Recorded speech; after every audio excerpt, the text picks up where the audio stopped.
Hey, what's going on, guys? Javier here. So, this is my first time using any PlayStation system in just under 20 years.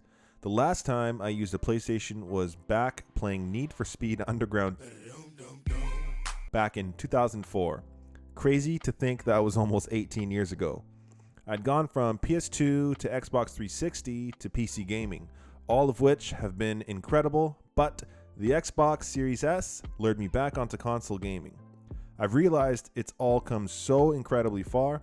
With the hype around the PS5, I've been trying to get my hands on this for an entire year. I was super lucky getting this Horizon bundle from Costco, so let's jump in. So it's unlikely you don't know what the PS5 is all about, but quickly, this beast is big gaming performance for relatively budget price if you're comparing it to PC gaming territory. PS5 gives you top tier performance in a sleek package. Taking a look, we've got 4K 120Hz for gaming, 825 gigs of storage, 8K something, I'm guessing that's media content, and more. This bundle, of course, came with an extra black controller, which I'm overly excited for, and the hottest PlayStation exclusive, Horizon Forbidden West. An underrated feature I'm stoked for is the disk drive. I'll be hitting GameStop for some used games real soon. Nobody is more excited than me to get this open, except maybe my dog. Diving in, unboxing is as expected, simple but no less exciting. Opening up, you've got the super important paperwork that I'm 100% going to read, but really the controller's on top. Taking a look at it, I must say, wow, it's a lot bigger and heavier than I thought it'd be. Super solid in the hand. Again, I haven't held a PlayStation controller in over a decade. The controller feels nostalgic but refreshing all at once. It feels really good in the hand. Something I love is there's no power brick, just a simple power lead. This seems to be the new standard. You've got the stand as well, which apparently they've changed a bit. I honestly have no idea what they changed, but it feels fine in hand. Just some light plastic. I wouldn't be surprised if companies start making third-party versions of this. And of course, you've got the HDMI cable, which is an HDMI 2.1 cable. You will need that if you're looking to take advantage of the 4K 120Hz capability. Then you've got the USB-A to USB-C cable, which I assume is for the controller. Nothing fancy, just a basic cable. And taking a look at the system, this is it. The first thing that popped out at me was actually the color of the system. This entire time I thought it was a super white finish and a black center, but it turns out to be more of a gray or washed out white and a midnight blue sort of look. As for the system itself, man, this thing is way bigger than I thought it'd be. The design though is sleek and minimal. They've got some elegant branding with the PlayStation logo punched out. The overall look is graceful, and like most of the new generation of consoles, it looks like it's meant to be a part of your home versus a standout gaming console. Something I didn't quite notice at first until filming was actually the micro branding on the system. If you look super close, you can see they've integrated the PlayStation symbols into the plates. Such a nice touch. I had to look at the controller, and it looks like they've done the same. For buttons, there's just a power and eject on the front if you've got the disc version. The back is a long grill for vents, and of course, your back end input for power, Ethernet, HDMI, and some more USB ports. Looking at the stand, again, it's just simple plastic. I actually did have to bust out the user manual to figure out how to install it the best. It feels delicate enough though, I really just didn't want to break any of the clips. There are two options with the stand, vertical and horizontal. You can either screw this in to the bottom for vertical or clip it on for horizontal.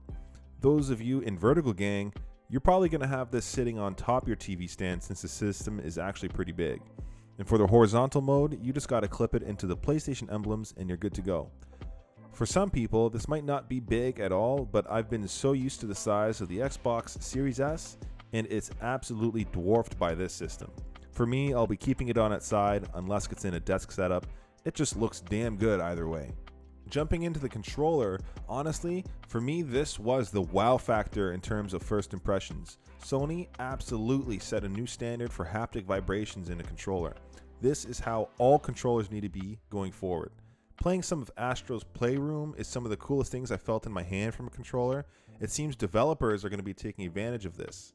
Playing the newest Horizon, the trigger resistance and feedback is just so freaking cool.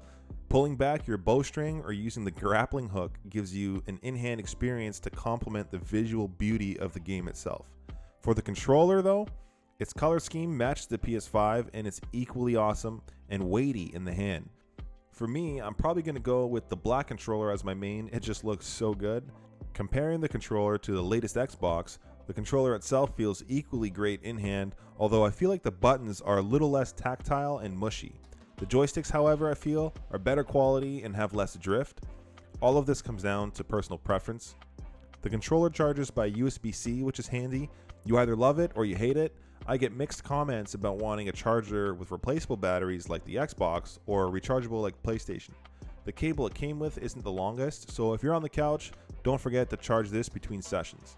The battery doesn't last that long either. I mean, the controller has a built-in speaker and mic. That's wild. Overall, it's not hard to side with the new DualShock controller. Honestly, the physical experience, the features alone, and rechargeable battery are huge ticks for me.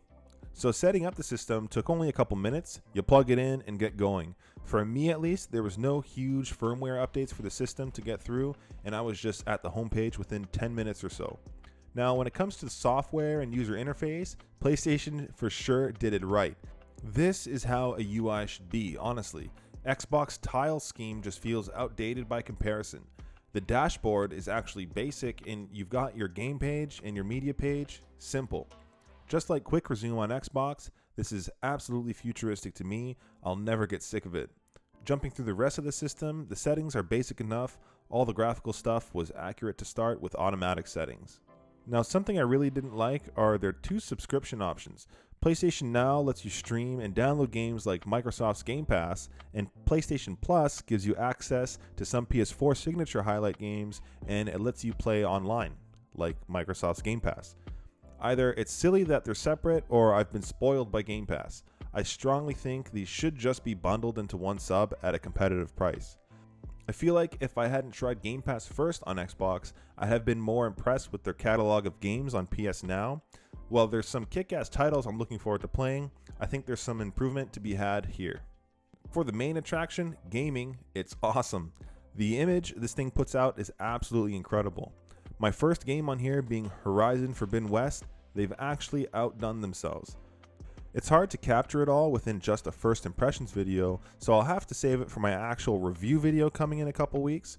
One thing I was a bit disappointed in was there wasn't support for 120Hz on this game, but really I'm not even sure a PC can pump out that in graphical mode. I ended up using performance mode for a smooth 60 FPS, and really it still looks amazing. I mentioned before, but the visuals mixed with the controller experience is purely next level. I can't wait to jump into some of PlayStation's other titles. Just a quick mention to the disk drive, I kind of forgot how nice it is to have one, really. I was so used to the Xbox Series S, I forgot how simply handy it is to have a disk drive. The used game market is literally only beneficial to those with a disk drive, and I've spent some time looking at marketplaces for used games and picking up some PS4 titles. Since I've been diskless for so long, it's definitely noticeable when the disk drive fires up every now and then, but it's still super quiet and there's not really an issue here.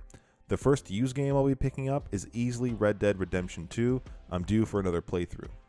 Not that there's much, but there are some things I would change. To start, and it's not really a deal breaker at all, it's the size. This thing can be a bit big, and it's coming up on small gaming PC size, but really that's kind of what it is. Again, nothing crazy to complain about on that one. One small thing I'd change would be no wireless headphone support over Bluetooth. I did a Nintendo Switch OLED review a couple weeks ago, and one of my talking points was that it had support for my AirPods or other wireless headphones. That would be nice to have here. And my least favorite thing is PS Now and PS Plus. Just put them together, that would be the dream. Overall, this thing is a beast. I'm really excited to learn more about it over the next couple weeks. So far, it's been an amazing experience finally getting my hands on one of these units. Don't give up hope, just keep trying, friends. The system really is next generation of gaming, and I'm stoked to see where it's headed. Also, keep an eye out for my videos coming soon. I'll be doing an unboxing video for this Xbox Series X that showed up. Also, I'll be comparing the two. If you enjoyed this, leave a sub or a like. Thanks for watching.